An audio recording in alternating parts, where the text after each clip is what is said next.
안녕하세요. 기업기술혁신 PBL2 통합성과 공유의 발표를 맡은 홍지호입니다.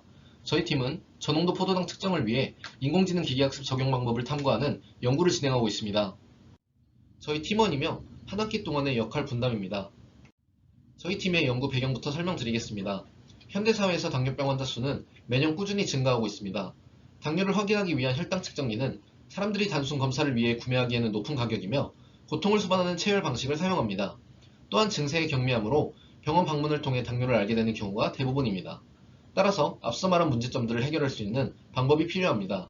현재 당뇨병의 검사 방식은 체열을 통한 검사 또는 공복 상태의 혈당을 측정합니다. 현재의 검사 방식은 번거롭고 불편하며 높은 비용을 필요로 합니다.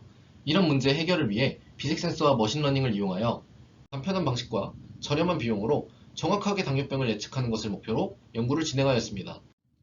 전반적인 연구 개요는 포도당 농도에 따른 비색 센서의 색 변화를 머신러닝을 이용하여 정확히 분류하는 것입니다. 묘당을 검출하기 위해 pH에 따라 색이 변하는 나노입자와 GOX를 종이에 흡착시켜 포도당을 검출할 수 있는 비색 센서를 제작하였습니다. 이 센서는 포도당이 있을 경우 녹색으로, 없을 경우 푸른색으로 변하여 이를 통해 당뇨병을 진단할 수 있습니다. 저희는 비색 센서를 대량으로 생산하는 기술을 확보하였으며 머신러닝에 이용 가능한 빅데이터를 확보하기 위한 암시를 제작하여 동일한 환경에서 사진 촬영을 진행했습니다. 촬영된 사진을 바탕으로 비색 센서의 RGB 데이터를 추출하여 머신러닝을 진행했습니다. 기존 방식에 비해 더욱 정확하게 예측하는 비색 센서의 개발 가능성을 확보하였습니다. 사람의 눈으로는 구분이 어려운 비색 센서의 색 변화를 AI는 정확하게 구분했습니다. 하지만 초기 당뇨를 파악하기 위해선 극미량의 포도당 농도를 측정하는 기술이 필요했습니다. 이를 위해 매 단계마다 최적의 조건을 설정하는 것이 필요합니다. 따라서 실험을 진행하기 전 최적의 초기 pH, GOX 농도, 건조 조건, 배율을 확인했습니다. 비색 센서는 포도당이 존재하면 푸른색에서 녹색으로 변합니다. 따라서 가장 많은 색 변화가 일어나는 초기 pH 조건을 찾아보았습니다. pH 간 색 변화가 잘 관찰되는 pH 4567에서 비색 센서를 확인해 본 결과 pH 45는 녹색을 띄어 포도당 농도에 따른 색 변화가 크지 않을 것으로 판단해 pH 67에서 테스트를 진행하였습니다. 여러 포도당 농도를 테스트해 본 결과 pH 7에서 더 높은 R스퀘어 값을 보였습니다. 이를 통해 초기 pH 조건을 결정했습니다. 비색 센서는 GOX를 종이에 흡착시켜 제작합니다.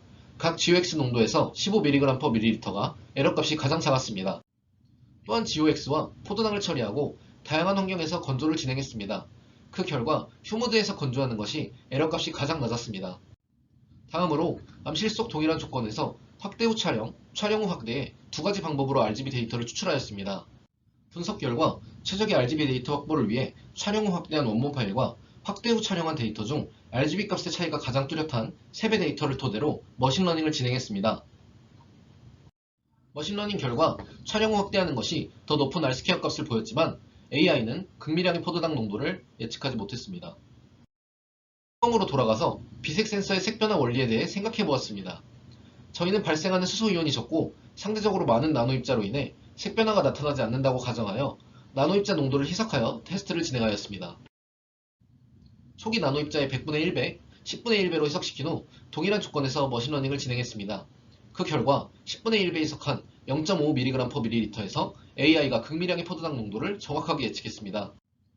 나노입자의 농도를 10분의 1배 희석한 후 포도당을 처리하고 촬영한 비색 센서의 사진입니다.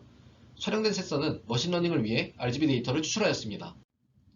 극미량의 포도당 농도를 구분하기 위해 여러가지 모델의 성능을 비교하여 정확도가 높고 에러가 가장 낮은 디시즌 트리를 분류 모델로 선정하였습니다.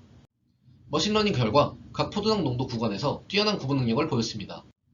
특히 포도당 농도 0.001mg/ml를 측정한 것은 종이 센서로는 처음으로 극미량의 포도당 농도를 감지하는 센서를 개발하는 데 성공했습니다.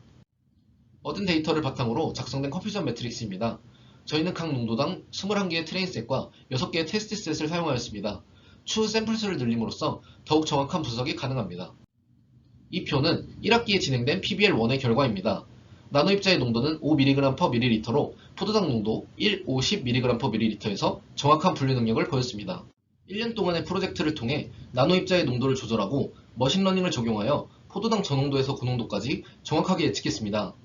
추후 다양한 조명 조건에서의 촬영, 샘플수 증가, 그리고 다양한 기종의 스마트폰을 이용한 촬영을 통해 분류 능력을 향상시킬 수 있으며 비슷한 농도를 학습시킴으로써 분류 민감도를 향상시킬 수 있습니다.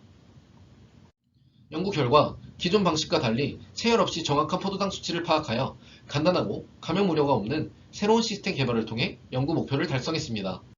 활용 방안입니다. 첫째, 소프트웨어 및 하드웨어 개발을 통해 편의성 강화가 가능합니다. 휴대폰 앱, 스마트 변기 등의 개발을 통해 비색 센서의 데이터를 개인이 바로 확인하도록 할 수 있습니다. 둘째, 눈물 또는 땀 등의 체액을 통한 당뇨 진단에 활용할 수 있습니다. 셋째, 미충족 의료율을 개선할 수 있습니다. 경미한 증상으로 병을 인지하지 못한 사람들이 조기 진단을 통해 적절한 시기에 치료를 받도록 할 수 있습니다. 이상으로 3팀의 PBL2 통합성과 공유의 발표를 마치겠습니다. 감사합니다.